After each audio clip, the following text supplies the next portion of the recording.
Yo, what's good, everybody? Happy Saturday.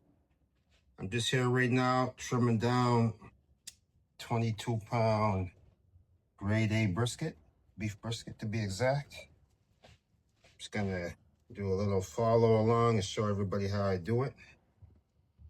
So when you're doing brisket, by the time it comes to the customer, it's ready to eat. But there's a lot of the process that has to go into it. So for instance, you're gonna want to get all the fat on the top is called the silver skin. So you're gonna want to get that all removed because that doesn't render down so well. You're gonna want to get yourself a good knife and just pretty much go at it.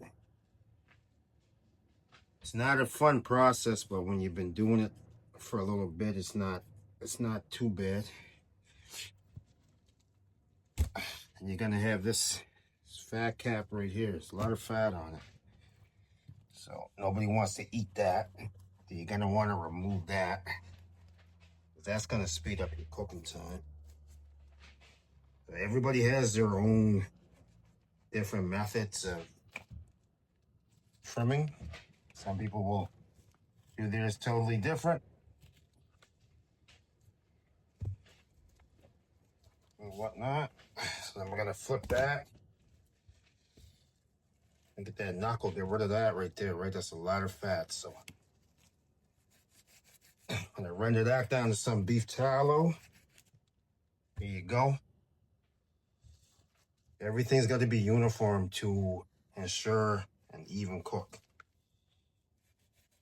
When you buy a brisket, make sure you look through and find that a good uniform brisket that's not too fatty. When you sell to a customer, the price goes up because when you buy that 22-pound brisket, by the time it's all trimmed down uniform, it's probably only gonna have maybe sometimes you can lose up to 4 to 5 pounds of fat and extra, just things that you don't need. So just keep in mind when you're coming to a barbecue joint, when that brisket costs a little bit more than you're willing to pay, remember the work that goes into it. But this is just the first step. Usually I marinate overnight. Never had time this time, but you know what? I'm still gonna make sure she comes out good. And inject it with that goodness. That's a little secret of mine, but it's good to inject your briskets if you can come up with something that you want to use and pretty much go from there. Some people say keep some of the fat cap on the bottom, but to be honest with you, I cut all mine off. Nobody wants fat in their meat unless it's nice marbling. So I cut all my fat cap off to the bottom. Some people like to leave, a few, an inch or whatever, a little bit more than that. But I get rid of all of mine. It cooks faster and it works for me. And that's pretty much what I do. When you're cooking your brisket, and if you're cooking with a stick burner, a big offset like I do, you got to stay with your pit the whole time.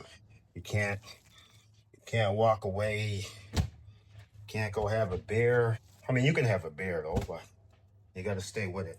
It's not a pellet smoke. I don't do my briskets on a pellet smoke. Some people do. It works for them. It's a lot easier. I do mine the old school way. Run nothing but hardwood. But, it's a craft. It's a hobby. If you can pick it up, it's fun. And it's, it's just a little bit of for me, it's a little bit of a disconnect. So, you can pick up briskets at your local grocery stores and go from there. But once you get it, you get it. Take some time and, every piece of fat, extra cuttings that I get, I go into making my sausages. I do my own homemade sausages and, a lot more to come. But over and out, I'm going to keep trimming this brisket. I hope everybody has a good day and That's her.